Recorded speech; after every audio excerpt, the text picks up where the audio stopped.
IHP Média, la chaîne qui vous édifie.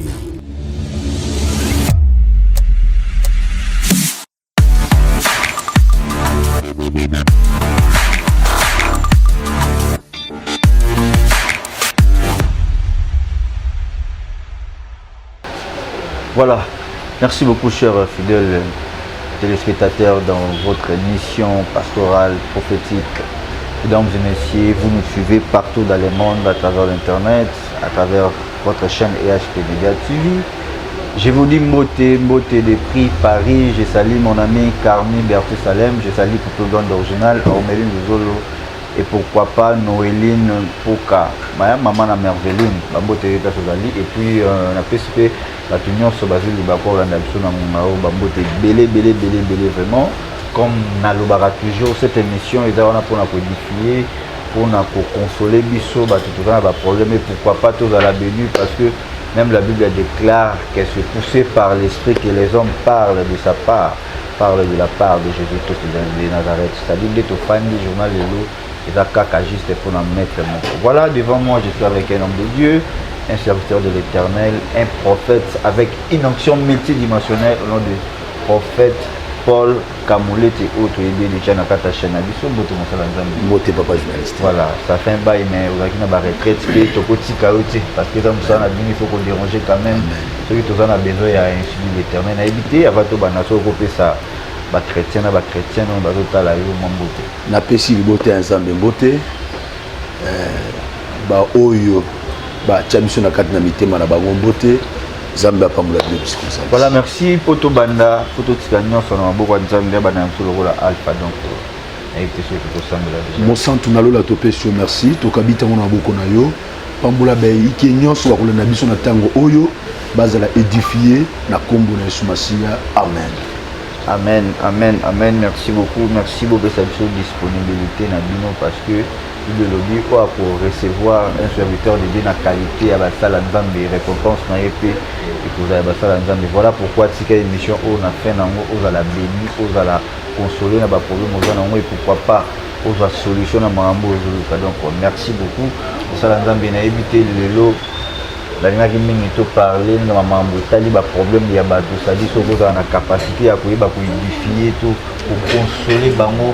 Pourquoi pas pour prier puis na ba oyo bazana ba problème donc voilà merci malobombo kawayo Zambia pa molabiso papa journaliste pour na ngulu malamu o apeshi biso directeur loba catholique kapamba te to yaka na mwali loba ko te pa nkolo ko zamba zo pesa biso to zana ba retraite mabondeli Zambia atindika kibiso penza ko loba to même message oyo na koyebisa ndeko zo na ngai ta musu de comme ça zo loba est-ce que délivrance ezaka mikolo nyonso na se mokilio papa tikana bisayo le combat est permanent bitumbe zali tango nyonso la Bible zo bana biso que résister lui avec une foi ferme et il fuira loin de nous le combat est là nzambe na kati na butu ayikota lisabiso alobi mosana nga bobondela na batu tant que tu yaka na ba sujet bozalaka te oyoki kaka ovandi mais oyoki yango pe esungami na yo na kati na losambo amen awa nzambe atali biso makambo tali ba alliance zali na ba alliance ya malamu ezali ezapi na ba alliance oyo esalemi ya mabe ezali papa lelo oyo nzambe atali biso na kati na montagne bato ebele baza konyokwama lelo ezali te ke bango nde basali mabe mwana mwasi ozonyokwama eza te ye nde asali mabe mais eza na alliance moko esalema avant ya botama oyo esi ebotamisisa bamama na bango bamonaka yango baye bakufi nango baleki be bakufi nango lelo yo pe tamsu ndeko mozo na biso azo vivre même likambo wana likambo esi esalemaka mingi tokotala yango na 2 Samuel 9 toyebi histoire malamu 2 Samuel 9 otangi à partir premier verset yoza na ndako otanga tatu na 13 ezali solo o toyebi yango David alobi reste-t-il encore quelqu'un dans la maison de Saoul pour que je lui fasse du bien à cause de Jonathan. David a bien précisé ici. Alors, y a-t-il encore quelqu'un? Est-ce que ça a moutoumon quoi ça lisusu? Voilà. Nasala bolam. Ce n'est pas parce que moutongo yenda sali bolam. Mais la Bible dit, David a dit à cause de Jonathan. Comme on a déjà combat Jonathan, et zozongi sabi so sima. Yakota lisa alliance oyo David a salagana Jonathan.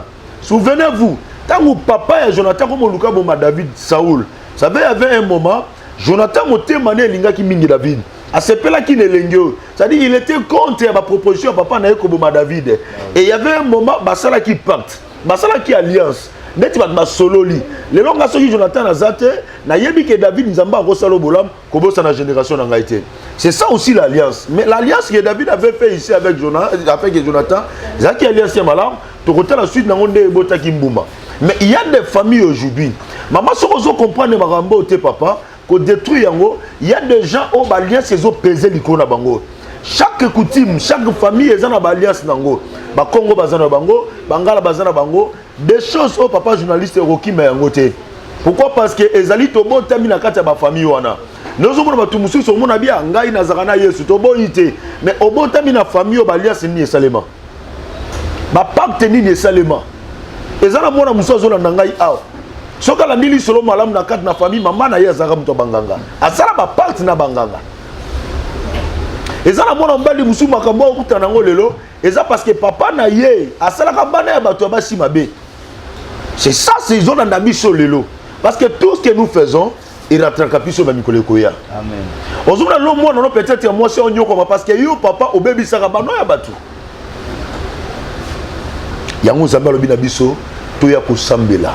To détruire la mauvaise alliance où ils viennent na kati ba vie ya bato. Pourquoi to lobi alliance? Tozo talisama, ezala bato musu papa abenyo na téléphone, abi prophète na sala mabete, na yebi ekobote. Mais pour nani bato ba osala mabi bazo prospérer. Pourquoi nga na obanga nzambe? Na ina bisata musu ndeko wana. Ezana ngo yote. Mais il y a une alliance où eza pesé na kati ya famille. Ouais biso ki famille ki ndokele ki makasi bato ba resaka pe mukie. Ah oui. Et là maintenant esengaka ba dimension ya prier pour na détruire biloko modèle oyo. Ko sala nango jeté. Lorsque des alliances familiales chez Salemi et que oyebi famille na bino ndenge ezalaka oyeba kuti ma famille mais tu vis ozo vous lokola mutu nyoso laisse-moi te dire soki rattraper yote et olanda ba na yo. Amen. David alobi na ina sala bolam non pas à cause de Mephibosheth mais à cause de Jonathan. Comme peut misu lelo bazo souffrir parce que à cause ya mutu moko sala mabe. Ici Mephibosheth va recevoir la grâce parce que Jonathan avait fait du bien à David. Ah oui. Mais il y a d'autres familles ici ozomona bilakel mabe to makambo comme la bango tant que zali à cause ya noko na bango mbongo ngina kosimba ya mabe. Eza ba biso moni à cause ya papa na bango mabo salaka. Ah Bible dit que à cause de qui? De Jonathan. Donc David il s'est référé. Na makambo ba solaka na Jonathan, mais je ne sais pas na famille mutu muso azolanda biso. Yango zo mona mingi lo kati ba famille bazo sibi ba pression ezate bango basali yango. Yango na mamonze papa journaliste il y a pas de sentiment. Les choses spirituelles c'est d'abord l'esprit. Amen. Noko tobo itazana mbongo bino chaque fois bokenda ka ko zo mbongo ko senga ye mbongo akabela kabino apesa kabino mais vous ne savez pas ce que cet oncle là salaka. Les choses de Dieu c'est l'esprit. Nako personne ndakisa moko ndeko mwasi moko akutana samba belé aye to bondeli pona ye oh papa na okipa ayebi ke ndoko na baza mta misala mabe papa bo sambela bo sunga mais soki na ye na kosala bo mosa nzamba lobi na ye tango okoma kuna tala ndoko na mna nzamba sasala ba parti boy mbongo nyoso ozwa yaka nango awa to sala nini to sambela lokola diable azaka malé na liboso mbongo tango ndeko mwasi azwi mbongo abosa nso mosa nzamba sai nini ayebisa bano sa ba calcul mbongo ba pesinga so na longoli dim na otika na boy ndeko mwasi akia soma biloko nyoso asomi ne basi balinga 3 jours après ndeko mwasi abungisi bomo na ye. Il y a des souffrances pour tout le monde c'est à cause de la bonté bazo sibi ba pression ya mabota. Yango il y a des fois bien aimé dans le Seigneur tant qu'on a la carte famille il y a aussi des moments tu dois aussi rester seul spirituellement. On ne refuse pas la famille. Baboya baki makalibota te. Mais il y a des moments comme ça, pareil, avec Dieu, tu restes d'abord seul. On m'a dit qu'au Sambela, c'est dans le calme que le Saint-Esprit aussi nous parle. Ah oui. Il faut comme à un niveau, nous avons comme à révéler au Maramususu. Nani oya sala alliance mabe a fait que nous bonyo kwama. Awa David Azoloba, n'a pas sala Mephibosheth bolamu, eza à cause de Mephibosheth mais à cause de Jonathan. Mais pareil, est-ce que ça n'est pas la famille na bino? Bino le bozo souffrir peut-être à cause de mutumoko boyebi comme na ye. C'est pour cela que Zamba Binabiso, tout son na kati ba prière. Et ça peut ba famille muso pas journaliste, ba yebi ke muto sala mabe na famille oti de vandia et ça muto intel. Yango biso to souffrir. Et ça n'a pas façon de relagisa yo, ndenge nyoko prier na ba prière pour détruire les alliances, pour obima na kati biloko wana. La sorcellerie n'a pas de frontières aussi. On va s'attendre sur comme une pote qui ne peut Ah oui. Quand même, nous avons des cas, modèle, on est allé. Ah oui. Donc pour dire que Zamba peut sur quelques sujets de prière, autocopie na batou et c'est la révélation na bandeko ba kosonga benga biso tel sabango, nous avons des syllabes, nous avons des versets bibliques, eux kosonga comment kobima na kati na makambo. Merci beaucoup, merci quoi, merci beaucoup les prophètes Paul Kaboulet na message qui toko auto tikoloba. On peut ajouter Paul à lobby, c'est de l'espirituel qui agende le palpable. Amen. Et puis Christ a bâti le monde a vu bazoloba o toliaka. Oui, écoute, on a mais oui, les lots, ils ont battu belé, la génération à Bango, ils ont subi les conséquences de la paix parce que Bao Bazaki Liboso na Bango, Marambo, Balobanaka, Marambo, Basalara, pratique, on a des vivre, les conséquences, Wana, Yamabe, et belé. Là, on a zolingana touché Mouké, Marambo, Itali, ma famille. Est-ce que les lots, tout le monde a battu belé, Mabota et belé, Bana et belé, bazo progresser te ba papa na bango bazara na bambongo kala mais bango lelo pauvreté parce que la Bible déclare c'est la bénédiction de l'Éternel qui enrichit. La bénédiction on attend sous ba papa bango bazara ki nango ekitité tina se. C'est-à-dire lelo bana ba vivre to mususu ya souffrance. C'est-à-dire ba papa bango bazara ki malamu mais bango bana ba descendance tozo bazo ko vivre to ba papa bango bazara ki. Alors écoute de la Bible il y a quoi? Kaka ba alliance ma ba papa bango bazara ki ou bien Yango na zong sur pas journaliste David Alobi à cause de qui? De Jonathan. Chaque likambo comme on a ma famille, tant ma famille est obligée. Quelque chose ne change pas. Aux hommes on a ndeko moi si bazana même situation na bandeko de mususu. Ezali à cause peut-être ya mutu moko. To ya groupe ya batu moko. Na kati ya famille wana. Nengo tu ni question wana. Ezala babote belelo, basala ba alliance ya minoko ya maloba kaka o. Ngana ozo mbongo mebana nga ba souffrir. Mais peut-être depuis mbocha na sa kufa. Et ça n'a pas besoin de ça, bon, on a pas conduit. Tellement moni a zana poste à gloire. Il y a une succès, mais il y a une bangonine à sacrifier bango. Nous comme on a ba famille mususu, bazana même situation. Même situation. Moi j'ai vu des familles, na famille moko. Maman le kazara liboma. Maman le fait oh musa ozomo na kasa famille na maboma bazala kaka. Na kasa famille on a voilà. Mutu mo akufana tuber bango. Voilà, bazo kita neloko wana. Donc, tu ça peut parmi l'alliance au Basalaka. Oui, Salema. L'alliance est Salema à Kanabatu. Oh, il y a Jonathan et David Ezaki à Malam, gloire à Dieu. Mais oh, il y a Bino Ezaki à Salema et Ndengeni Baboti Nano Basalaka. Et ils ont la maman Moussou Nalobakia, à Kenanda Kuyanganga. À Sali, alliance n'a fétiché, peut-être pas au moins. Mais maintenant, peut-être qu'ils ont envie à Zomana Nemo, ah oui. C'est ça aussi. Les gens de ma famille étaient camis. À cause de l'alliance, ma centre va pour la banque Basalaki. Merci beaucoup, le rôle à toujours le alliance. On a ligne touché moi mon pied, le rôle a un homme dédié et puis on a patriote congolais donc la ligne touché peu moi mon pied Maramouya et Amboka. Les autres tu as vu que Congo et les Congo vivent en captive donc le peuple congolais va vivre en captivité. Souffrance ces âmes en casse inaga tailleur des Congo. Alors délivrance il y a Congo Pebino Air Mombo et ba pasteur, ba prophète. Réputation na bino kenda que ba jija bino ke bino boza bo kanga peuple de Dieu en otage ba 6 mois de prière ba 40 jours pourquoi pas ba une année ba na prière ba défi la raté pour la population ndengete le alors yebisa biso pe na ba jar ya ba kal roi ya ba alliance bo mboka Congo sala ki ba to bazara liboso pe ba sala ba alliance moko pour na mboka Congo ou bien délivrance ya Congo et ko utandenge nini a tenir des questions et puis sous question. Papa Zamba Pambola yo. Merci beaucoup. On a mboka Congo d'abord na koyebisa na vision Zamba atalisaki biso délivrance et salema na mboka oyo. Ah oui. Tozana mboka oyo limbisanga il faut na luba batu bazali ko kamba biso bazana ba pacte to ba alliance basala. Ah oui. Je vous dis il y a des communes au moni bougumestre mususu à chaque sala ba alliance na monde internet pour commune na yetika la ka modèle wana. Ah oui. Il y a des ministres na mboka oyo ozomona mutu azana mbongo ebele azana besoin ka azala ça dit asia sala ba alliance de façon ba tumbaza la kaka na captivité. Le pays a été vendu dans le monde ya ténèbres. Nzamba talisi biso makila. Nkola talisi ezaneti bazo sala échange eloko. Bazui mboka ba pesi yango na batu ya mabe et batu bazako vivre selon ba puissance ya maloba wana ya batu baza likolo. Pourquoi? Parce que mboka ekotaki na kati ya alliance ya monde ya ténèbres. Mboka ekotaki na kati ya maboko ya satana. Bino bokanti ozana mokonzi peut-être bozana ya zamala ministre pe député mais un occultiste. Un grand occultiste o azana ba alliance ni asia sala et que batu nyonso ba osana compagnon ba konyo kwa makaka. Ndozo monezana ba papa mususu a papa. Pazo sala ndire mtu asala raté. À cause de salaire, on dirait salaire et ça, les gens côté. C'est-à-dire, ils ont travaillé dans Moutou, ils ont partenaire les gens à diable. Et ma comme modèle, ce qu'on a Moutou révélation, donc on a eu un apôtre de Renault, à Salaka, ils attendent ici qu'à Rocha Moutou, ils attendent les logos parce que mon oignon sur Zozoa, et ça, même bon, on a vu ce il y a des choses, et celles mis à Balia, c'est Ali. Je peux te dire quelque chose. Tu peux avoir aujourd'hui les francs congolais ont changé en Goubou. Mais Nengue Okende aussi, tu ne comprendras pas. Nazoluka, un jour on va parler sur ça. Tolo Belango, Moukolezali, Dieu nous avait révélé par ça. Il y a un jour, nous avons dit Bazali Bandamboka. Je vous dis, il y a des choses salement. Peut-être Monica Mbongo aussi, mais ça n'a pas alliance sur SSLM en Mbongo.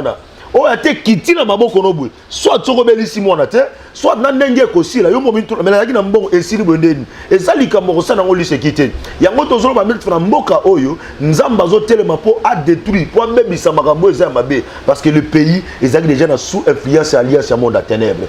Il y a un autre jour, on a Moutouazan en Mboka Oyo, pour à sa sortie et sa facilité. Pour Moutou a évolué les Cambos, les a facilité. Tu trouveras toujours Bakoka Jamb Liboso na yo. On se trouve toujours parce que le pays a été vendu. Puis ils ont une alliance au Salima. Papa, pensez-vous sur besoin de Mokondi Moko? Ils ont une alliance na diable. Bino bato besoin de c'est besoin de prier dans 10 000 20 000. Vous l'avez ici? Bon réciter. Même besoin salaire le losa dans l'hôtel. C'est pour cela que tu as une église dans sous question papa. Mboka ozomono ezosenga lusambo moko ozomona magata mabezali maga c'est vrai bazo juger basala nzam ndenge bazali gloire à Dieu mais ces pays demandent la prière tala yana batu musu na mboko bali aka à cause de la prière. Je vous dis s'il ne prie pas il ne mange pas aussi abondeli nzamba gitelemane dans ces pays ici. Donc dans ces pays ici soko sambelité okokuta na baliance eza mboko ya mabele oyo les gens maman msoko biso papa so na sambelité na bitenenga olia bazali. Nous avons un maman modèle peut-être amiti qui n'a pas de nzamba sambilaka. C'est vrai qu'au Kangamondi meza mabe pour la mondi musala. Mais ça ba bisu su vie na ya bi lobeli ki na mboko naza ezan zambe. Parce que ça na bisu ko le kalekalo na bandelo mona bana baba bazana bisika bisika mais laisse-moi te dire ces pays ezana ba alliance musu esalema ba monde à ténèbres. Alliance rose dans le quartier Vandi. Beaucoup de chefs de venir chef du quartier azana alliance na ça na monde à ténèbres. Donc moni mutu na ko par exemple mo ndeko mo ina foutre là quelque part. De quoi on a gagné na biloko nyos ayeba ki beta tunité biloko bandi ko beba abandi ko koya musala sila raté et sil nyos et sil un jour pasteur moko ya côté na ka ya lobi omoni quartier au kotibo sambelaka babenga ngo chalo kolomo le komo sen étiquette de songa ki makomi balem ozonga makoleni makolo moko donc oyaki na mutu ko ozonga makolo oyaki na bana so semble malamu te otika moko awa. Alors voilà, okay. Merci beaucoup puisque olobeli makambo tali bato basalaka na gouvernement. Ndé baza batumali. Alors na kati wana gouvernement wana na politique il y a aussi des hommes de Dieu baza wana na l'assemblée provinciale na l'assemblée nationale ba ministre pe ba homme de Dieu baza wana. Alors tout le banini le politique ils appellent mabeto ba onde ba osala wana menga mabe. Savez-vous que dans ces pays il y a peu des hommes de Dieu baza na kati ba institution. Je vous dis. Et ndenge to semble la délivrance écota. Et lorsque ba juste bazo mata, nzambe pas zomi monisa. Bazo ba mke. Un chef qui a fait ses alliances avec le diable pour faire souffrir le peuple. Pensez-vous on a homme de Dieu ba zalebele be menaye? Papa ba ba souffrir na mboka oyo. Moi j'encourage un peu, n'encourage aka que ba sali na nzambe toko taper na makambo. C'est vrai, il faut demander au monde encore, bon, ça la politique, mais dans Makambo, Nzamba a révélé biso papa. Il faut que les hommes de Dieu soient dans Makambo. Oui, mais baza révélé papa. Je vous dis bien. Dans les temps anciens, de manière que mon ami na kati Israël, le monde Nzamba a établi le prophète mort, le prophète Samuel, le prophète Nathan, mutumo ko azo gérer mboka moyemba. Yenda zo tchaba roi. Ba roi bazo yan verrier. Mais lelo, tout ça n'a plus de ceux qui 100 ou 50 ou 200 parce que dans la politique on a besoin ça mais rien ne marche. Population doit souffrir, vie sociale na biso mao trop Osala maramba oloba il faut to bimisa to. Vous savez. C'est là pardon la carte il faut bimisa maramba oloba wana. Bato bazotala yo bazana besoin ya vérité. Amen. Bimisa o ezana carte wana. Ba homme de Dieu ba osala na politique. Tangela ngai 3 pasteurs oyo ndimaka basambela nzambe ya solo ba osala na politique. O biso to osala na confiance ba OK à travers bango mboka ikozo mo évoluer ko bongo. Non, ils sont nombreux, Non, mwana singi kaka. Nazo comme pas journaliste. Nazo arriver ce aux alliés. Ils sont nombreux. Vous savez pour que Moïse alonga il fallait passer à la qui Moïse naïe. Voilà. Il fallait 2 personnes basani, basimbaye. Bato bazana même vision naïe. Voilà. Voilà. C'est le même d'abord le même esprit. Il peut y avoir aussi des hommes de Dieu bazana katikuna. Mais tant mutu au quotidien milieu peut-être ba lou baza. Et que osa fort spirituellement c'est facile aussi ba pécher yo. Amen. C'est facile ba pécher yo. Na parce que exemple mon corps. Pasteur on a roté à charge na ba boîte, il ngoté ba battre boîte. Exemple ko la muna te. Tu as une question. Non, pasteur, avant il y a d'autres prédications dans la boîte. Exemple, pour évangéliser, vous n'avez pas. Pour nous remarquer, Bazana on a 4 gouvernement. Mais est-ce qu'on va loup baza? Est-ce qu'on a la partie des gens, des méchants, des hommes de sang, des hommes de Psaume 59. Est-ce qu'on va tout bazana maoué batouté? Si tu n'es pas fort spirituellement, on peut résister à l'esprit. On en a des pasteurs. Il y a un ministre des Sports, le pasteur Amos Mbayo, à qui je respecte aussi beaucoup. Mais il y a combien de ministres et pasteurs? Bon, moi je ne suis pas là pour juger, mais c'est un serviteur de Dieu. Voilà. Donc, pour nous remarquer, au moins même 10 ministres et pasteurs Bazali. Non. Je vous dis, majorité, ce sont des occultistes.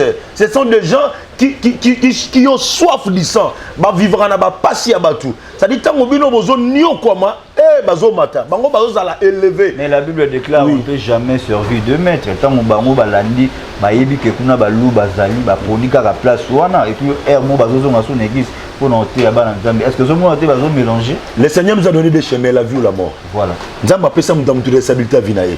Lorsque Dieu te donne une mission, aucun de quelque part accomplir selon ce que Dieu t'a envoyé. Oui, ce qui nous a bâti une mission, même place est difficile, Dieu t'accompagnera toujours. Nous va accompagner yo. Il y a on a dit nous avons forcé mututé et que non yo te atteindre une mission kende sika salaboué et lorsque toi tu te détournes, ça n'engage que toi.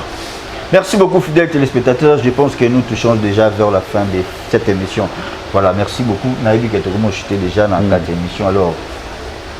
Les Congolais belé à l'étranger, Europe, Asie, Océanie, Amérique et pourquoi pas Afrique et puis Narata RD Congo face aux caméras aux Awana. Il faut répondre biso des prophètes Paul Kamulete lelo toyebi vie sociale na toningi ezali na lingi ozala patriote nde na lobai kaka que na 18 ans oyo Kabila sali l'ex-président Joseph Kabila 18 ans na sali yoza mona mboka s'il faut qu'on reprocher na nini ya mabe wa sali. Ok, Nzambe a pambola biso papa. Nous sommes des hommes de Dieu. Nous sommes censés aussi à parler pour notre pays. Oui. Parce que nous sommes dans la démocratie. Voilà. Et ce n'est pas seulement les spirituels, mais aussi des choses physiques que tout le monde a. Voilà. Et nous devons aussi aider le peuple. Le Dieu Nzambe a pambola bana Nzambe. Je crois que nous devons parler si tout le monde qui parle d'alliance. Eza moulayi makasi mandi ko lobango a to sa côté eza ba c'est la bise ba verset biblique ezali na meki otalisa comment alliance à Jonathan et Salemaki. Voilà. Eza qui alliance ya malabu. Voilà. Donc, on a ex-président Nabiso. Moi, ce que je peux dire, c'est quoi? Parce que, et tu as dit que batana permis tout ça qui na prière. Donc, on a 18 ans, Maouiza a quitté. Pas dit na ma population. Voilà, merci. Voilà. Maouiza a quitté. Il y avait déjà peut-être bon bazaki pe pembe ninaye, au bazaki donc des gens, des hommes de sang, des gens qui n'avaient même pas pitié. Ah oui. Un député azana kati na venu azovanda mais na kati même a venu saliter mabe ezali. Un ministre azaki na mutu simple avanda na quartier. Un simple sénateur ba fouté $50,000. Voilà. Ozomona na ba ensemble tam suba koza mention pour la population de malam non ba siliki bango ba lingi ba salaire na bango de mata. Donc à 18 ans moi ce que je peux dire méchanceté zaki makasi. Papa les gens ont souffert. Na 18 ans ba tout ba leli. misale les a quittés. Le long, on a misale fond. Alors, sur le plan social, est-ce qu'il y a sur le plan social, je vous dis, mon frère, n'a pas gloire au salle, gloire à Dieu. Mais il y a des jeunes, jeunesse, Kolia, Komela. Est-ce que ça bien? Je vous dis, c'était très difficile. Voilà. Très très difficile. Le contraire, les jeunes, baby des choses. Ma cambo, ils arrêtent à la Mobutu, mais à 18 ans. Et comme si les jeunes, voyous sous ma casse. Le lot c'est monsieur de baraba accompagné ba masanga makasi le kabila be si ba jeune ebele maboma ba komba sonné ba kisi zomona mutu omi liboma do a craquer mutu eleki voilà loba papa a bouger mutu tu vois zomona mutu a craquer parce que mambo eleki amoleki na mutu ne sait pas ozo lipa wapi bana ndenge nini. Moi j'avais voulu même temps où papa Zalaki musée Kabila, j'avais à Salaki le babenga au service national. Ce que le qu'on a évolué à le mais les autres sont jeunes et belés. Aux autres jeunes bazolo ngwa ba okimba province, mais après ces 18 ans ici en tout cas mon candidat biso akala ameka bena ko tia kana côté wana te. Yango moni petra to mingi na blessé mingi pe na kombo. Merci beaucoup tout ce na deux questions tozongi na thème na yo bandai ko sur les alliances. Alors batoyo bazokwea na makambo oyo lo biona sur les alliances. Amamna simbarati mtazo sala maboko na onde ya kotoba ba aussi mambongo lelo isingi na ngokaka mtazo sala salaire ya biezate mtakenda poto 20 ans 21 ans zora mukandate mtazo souffrir trop. Alors il faut asala nini pour la délivrer na ba mambo wana. Première des choses d'abord au comprendre de famille outa. Voilà. Deuxième des choses aux ali mwana peut-être nazo parler mina ba jeune na bazoya c'est vrai. Otala, comment libotana yo ibane, comment était ton père et ta mère? Oui. Tant que sali analyse makambo o nyoso, ezana makambo soko s'en sortir ngo yo moko te pose na lisungi ya bato ba soutenir na prière. C'est que moi je vais dire, zalika ko sangisa manaka na lo sambo. Po obima na kati ya ba alliance oyo. O retourna nga prophète mais ba prière to salaka non. Chaque sujet n'est toté a besoin d'orientation nango. Lorsqu'on a parlé sur l'alliance, qu'est-ce que tu peux prier? Ndeno salima obondela obimanakati alliance. Vous avez na pèse même exemple en amboka na biso. Exemple tu mususu bakoli, bazobota ban kaka na lupango wana. Bazaka kawana. Tu vois? Bakosongo maintenant comment okuko s'en sortir? Comment oko bima na alliance? Ce qui maman na bino abotanga na ba papa papa belé. Et là on a jeune fille mususu akombia na bana misatu, ba papa différent parce que maman est déjà zalaka bongo. So talipé ko na bango, c'était aussi la même chose. C'est-à-dire ça déjà les loko mboko kiti et pour vous aider c'est seulement la prière d'abord. La prière est donner confiance à Dieu et ko sangana basen na zaba sambela pona yo olongo la voilà, merci beaucoup. Vous pouvez donner votre numéro de téléphone pour nos moutons on a besoin à Zvayo en privé à Solana exposer problème comme la Bible déclare. Je fusionne et vous enquêtez de rien, mais en toute chose, faites connaître vos besoins. Alors, donnez votre numéro. Tozana précisé le Romoko, peut-être na bandeko bazobinga rabiso. Moni tozwe mabaku de fil. Il peut arriver peut-être ndeko moko bing na moment na toana prière to yambiote. Ko beta manango mabaku te parce que tout ça ba musu mingi. Mais ils ont dérangé peu tout le monde déjà na les chasseurs de démons. Nazo benga prophète peut-être nazo yamba été. C'est difficile de te vendre boye. Na boyo yambo pona nini. Mais il faut na yamu parce que musala nena yako sala guti yango yako yamba pe ko kambayo na prière. Donc bolimbis peut-être na ba o ba bengi peut-être ba zui ba sala na zambete bolimbisi to ko meka ko bunda makasi penza to zala actif pona mamuya ko yamba ba appel na biso.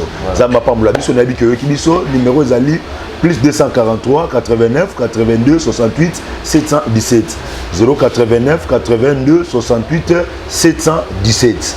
Merci beaucoup, merci fidèle téléspectateur. Ou avec le numéro à prophète, bien numéro on a tout affiché dans la barre écran. Votre humble serviteur, la simplicité a un nom, Brice, garçon, c'est pas donc. Merci beaucoup à vous tous de nous avoir suivis.